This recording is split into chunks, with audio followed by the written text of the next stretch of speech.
Halo guys, di video kali ini saya akan membagikan alur cerita film Si Jin kepada kalian. Film ini akan menceritakan tentang seorang wanita yang tergila-gila dengan sepupunya sendiri, hingga dia rela melakukan apapun demi mendapatkan hati laki-laki tersebut. Namun malah kesialan yang dia dapatkan, hingga mengakibatkan dirinya dan semua keluarganya mati dengan cara yang sangat mengenaskan. Sebelum lanjut, siapkan dulu cemilan kalian, jangan lupa matikan lampu, dan inilah film Si Jin.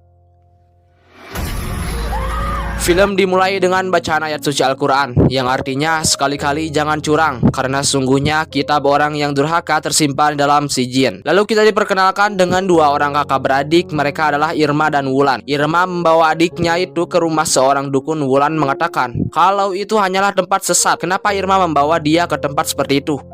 Kemudian mereka dikasih kerudung oleh istri si dukun dan mengajak mereka untuk menemui si dukun itu. Irma datang ke sana untuk meminta sebuah petunjuk tentang seorang laki-laki. Apakah dia bisa menikah dengan laki-laki itu atau tidak? Irma sangat menginginkan laki-laki itu dan ternyata dia bernama Galang, sepupu dia sendiri. Ternyata Irma sama Galang itu sudah bertahun-tahun selalu bersama dan mereka sempat berpacaran. Irma sangat jatuh hati kepada Galang. Namun mereka itu sepupuan. Galang adalah anak dari kakak ibunya Irma, jadi Galang terpaksa meninggalkannya. Wulan pun kerasukan dan mengatakan kalau Galang itu bukan laki-laki yang tepat untuk Irma, dan menyuruh Irma untuk menjauhi Galang atau dia akan menjadi sumber kematianmu. Yang tepat untukmu.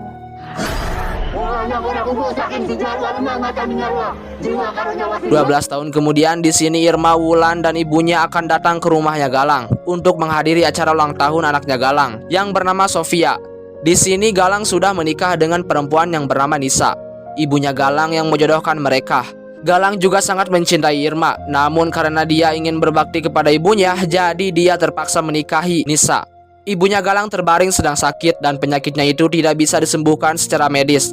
Mereka sempat berpikir kalau dia itu diguna-guna. Lalu di sini terlihat kalau Irma mencoba mendekati Galang, namun Galang terlihat menghindar dari Irma. Mereka pun mengucapkan selamat ulang tahun kepada Sophia. Dan Irma memberikan kado sebuah boneka untuk Sophia. Sophia di sini mengalami cacat mata sejak dia lahir. Dia mengalami sebuah insiden pas sedang dilahirkan. Lalu Irma pas sedang ada kesempatan, dia mencoba mendekati Galang yang sedang berada di teras. Dia mencoba menggoda Galang, namun Galang mengatakan kalau mereka itu sudah tidak ada hubungan apa-apa lagi. Ternyata Galang belakangan ini sempat berhubungan dengan Irma di belakang istri dan anaknya.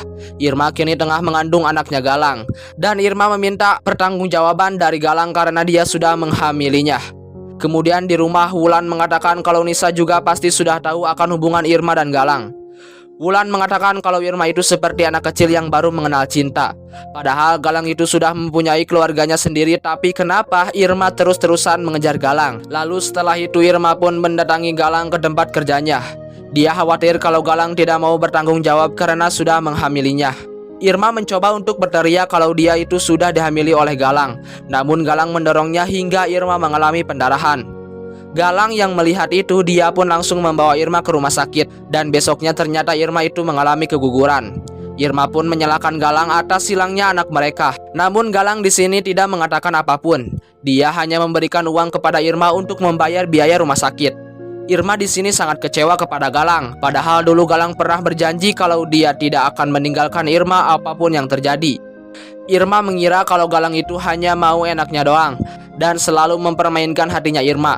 Irma memberikan semuanya yang Galang mau, namun Galang malah mengkhianati kepercayaannya. Galang meminta maaf karena sekarang ibunya itu sedang sakit, jadi dia tidak mau menyakiti perasaan ibunya. Lalu di perjalanan pulang, Galang bertemu dengan Pak Ustadz. Dan Pak Ustadz di sini mengatakan kalau Galang itu harus sering-sering sholat berjamaah di masjid, karena kelihatannya Galang itu lagi banyak masalah. Jadi memintalah pertolongan kepada Allah agar semua masalahnya itu dikasih jalan sama Yang Maha Kuasa. Singkatnya Galang pun pulang ke rumahnya.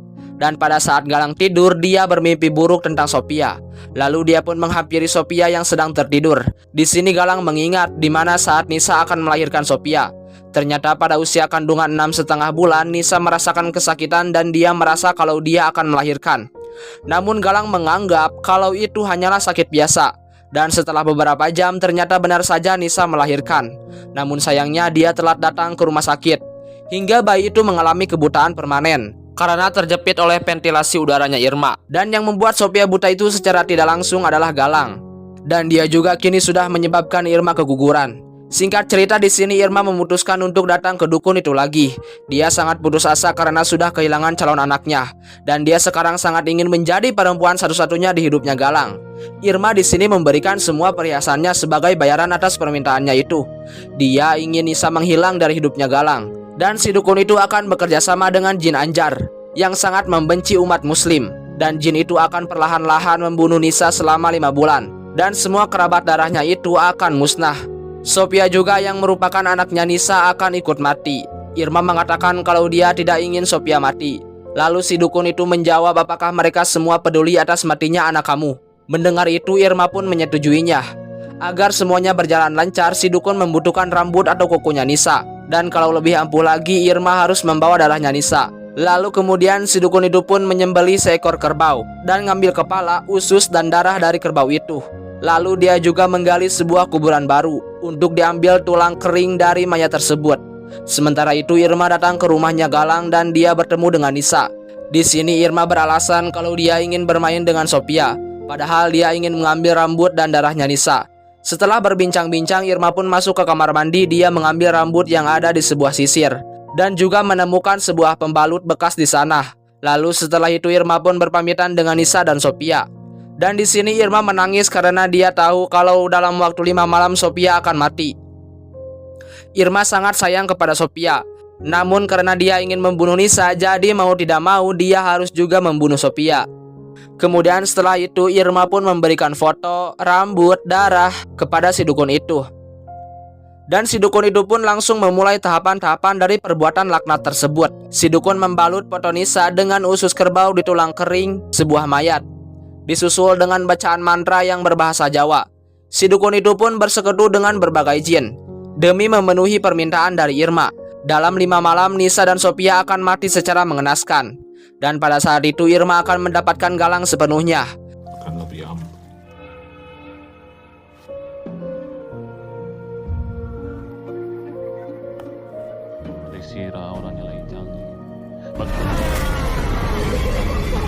Di malam pertama terlihat di sini Nisa yang tengah menjalankan sholat tahajud. Dan setelah salam, tiba-tiba ada kepala kerbau yang jatuh di depannya dan darah yang mancur memenuhi tubuhnya. Dia berteriak ketakutan. Lalu Galang pun datang menghampirinya dan ternyata tidak ada apa-apa di sana. Galang berpikir kalau Nisa hanya bermimpi dan omong kosong saja. Kemudian siangnya Nisa di sini menemukan boneka. Dia pun kemudian mencekik boneka itu dan menggunting rambutnya. Dan lalu dia memakan rambut boneka itu. Tidak sampai di situ saja, dia juga memotong rambutnya sendiri lalu memakannya. Di sini Nisa setengah sadar namun tubuhnya itu seakan-akan ada yang mengendalikan. Lalu malamnya pas Galang pulang, Nisa mengatakan kalau di rumah mereka itu ada yang aneh. Namun Galang tidak menghiraukannya.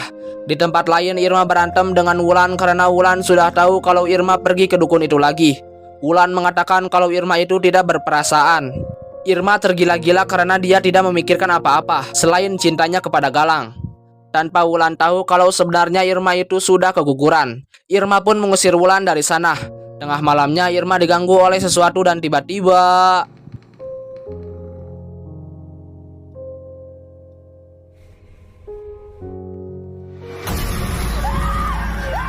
di tempat lain Irma yang sedang wiridan tiba-tiba dia memuntahkan lintah dari perutnya.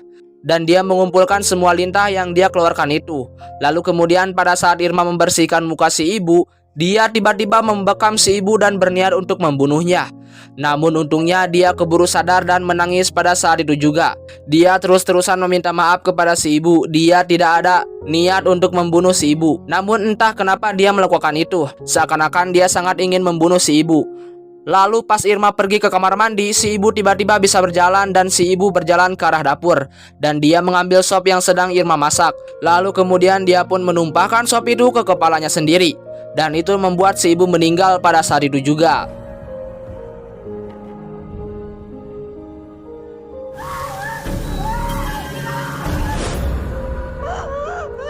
Irma yang melihat itu dia berteriak histeris. Malam itu adalah malam ketiga dari teror. Dan di sini orang-orang pun datang ke rumah Galang untuk melayani si ibu yang sudah meninggal.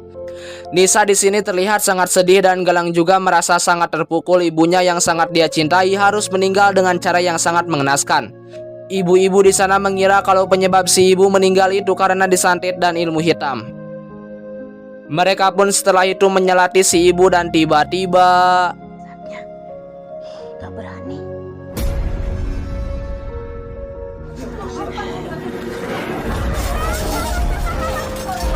Nisa pun kerasukan jin cecep. Galang dan Pak Ustadz pun mencoba menenangkan Nisa dengan bacaan ayat suci Al-Quran. Namun jin itu malah melawan Pak Ustadz. Irma yang melihat itu merasa puas dengan apa yang terjadi kepada Nisa. Dia merasa kalau santet yang dia inginkan akan berjalan lancar. Setelah disadarkan, Pak Ustadz berbicara kepada Galang kalau ada jin jahat yang mencoba masuk ke dalam dirinya Nisa. Galang pun kini percaya kepada semua omongan Nisa. Nisa sebelumnya pernah bicara kalau di rumah itu ada yang enggak beres. Dan Galang pada waktu itu tidak menghiraukannya. Setelah menguburkan sang ibu, Galang mendengar sesuatu di tengah rumahnya. Dan pas dicek ternyata ada beberapa orang yang terlihat sangat aneh. Mereka membacakan sebuah mantra terus-terusan.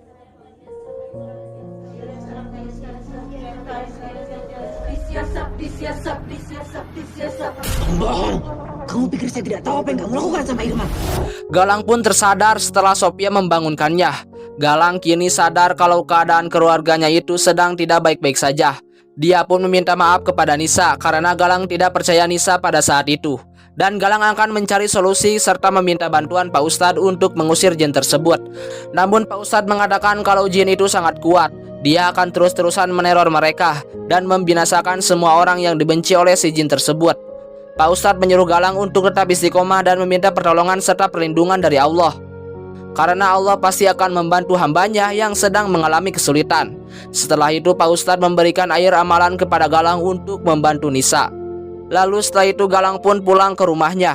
Dan dia kemudian mengusapkan air itu ke kepalanya Nisa. Dan Nisa pun mulai sedikit sadar dan Galang menenangkannya. Di malam keempat di sini terlihat ibunya Irma dan Wulan tiba-tiba kerasukan. Dia memecahkan semua piring dan gelas di dapur. Dia berjalan di atas pecahan kaca itu. Dan dia menelan kaca-kaca itu hingga tenggorokannya terbeset oleh kaca-kaca itu. Namun dia tidak sedikit pun merasa kesakitan. Lalu Irma dan Wulan pun pulang. Kemudian mereka melihat ibunya tergeletak tak bernyawa, tenggorokannya hancur. Wulan menangis histeris, namun Irma terdiam dan tak bisa berbuat apa-apa. Dia merasa ada yang salah kepada ibunya harus mati juga. Setelah ibu Galang mati yang tidak ada hubungan darah dengan Nisa, padahal kata si dukun yang bakal mati itu Nisa dan Sophia. Tapi kenapa ibunya yang malah mati? Besoknya setelah selesai pemakaman, Irma meminta maaf kepada Wulan. Wulan yang mendengar itu merasa aneh. Dia mengira kalau Irma melakukan hal yang tidak-tidak. Irma pun mengakui kalau ibunya meninggal itu gara-gara Irma. Irma pergi ke dukun itu untuk menyantet Nisa. Irma tidak berpikir panjang karena memang pada saat itu Irma sangat kecewa kepada Galang. Dia hanya ingin mendapatkan Galang sepenuhnya. Wulan mengatakan kalau mungkin Wulan juga akan ikut mati. Sementara itu di tempat lain Nisa kembali kerasukan. Dia pun menggantungkan dirinya sendiri. Namun untungnya ada Galang yang segera menolongnya. Galang di sini merasa kebingungan harus ngapain lagi. Dia merasa sangat tidak berguna. Lalu Pak Ustadz menyuruh Galang membawa Nisa ke aula masjid nanti malam. Lalu setelah itu Pak Ustadz pergi. Datanglah Irma dan Wulan. Irma kesana meminta maaf kepada Galang. Dia mengaku kalau yang mengirim jin itu adalah Irma. Dan dialah penyebab semua ini terjadi. Galang yang mendengar itu menganggap kalau Irma itu sudah gila. Bagaimana bisa dia tega melakukan itu semuanya hanya demi mendapatkan cintanya Galang. Dan singkatnya malam kelima pun tiba. Irma di sini berencana untuk pergi ke si dukun agar dia menghentikan semuanya. Namun tiba-tiba Wulan pun kerasukan dan menyerang Irma. Wulan pun mengejar Irma sampai keluar rumahnya. Dan di sini Wulan malah menaiki pohon besar. Irma sadar kalau jin itu akan membunuh Wulan. Irma memohon-mohon untuk tidak melukai adiknya itu. Namun jin itu sudah terikat sebuah perjanjian dengan si dukun. Jin itu akan membunuh semua orang yang disuruh oleh si dukun itu. Kepala Wulan pun hancur dan kojor pada saat itu juga. Irma merasa kalau semua ini ada yang salah. Dia pun bergegas pergi ke rumah si dukun itu. Sementara di tempat lain Pak Ustadz dan yang lainnya bersiap-siap untuk merukyah Nisa. Dan Irma akhirnya sampai di rumah si dukun. Irma menanyakan kenapa ibu dan adiknya yang malah mati. Lalu istri si dukun menjawab, darah siapa yang kamu bawa pada saat itu? Namun Irma memberontak masuk untuk bertemu langsung dengan si dukun. Hingga Irma tidak sengaja membunuh istri si dukun itu. Irma pun memohon untuk menghentikan semuanya. Dia sudah tidak peduli dengan semuanya. Karena kini dia sadar kalau selanjutnya pasti dia yang akan mati. Nisa semakin parah.